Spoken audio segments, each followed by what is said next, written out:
হঠাৎ করে বেরিয়ে পড়েছি বিয়ের আগের পুরনো স্মৃতি রোমন্থন করার জন্য। আমার বিয়ের আগে ভ্যালেন্টাইন ডেতে এখানেই গেছিলাম।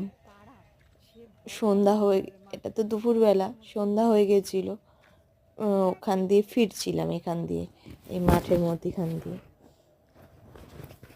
হঠাৎ করে পুলিশ ধরলো।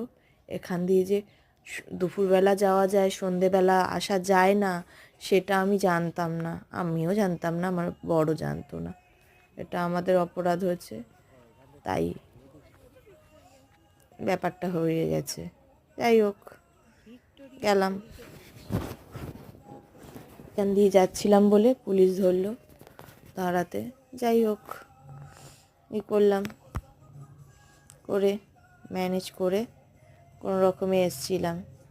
সেদিন আমার বরের, তখন তো আর সেরম কিছু করতো না, টিউশন করতো। টিউশনের যে কটা মায়না পেতো, সেই মায়নার টাকাটা দিয়েই দুজনে ভ্যালেন্টাইন্স ডে কাটাবো ভেবেছিলাম। সব টাকা পুলিশ নিয়ে নিল।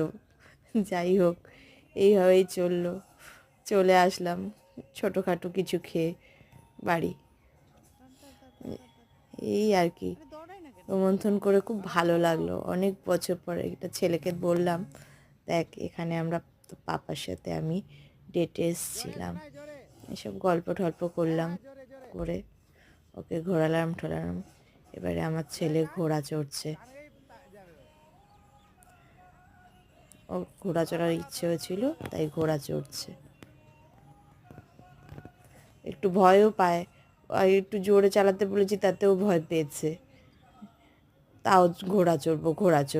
ঘোড়া হাঁটলে ভালো লাগে? একটু দৌড়বে না ঘোড়া? মোটেও ভালো লাগে না।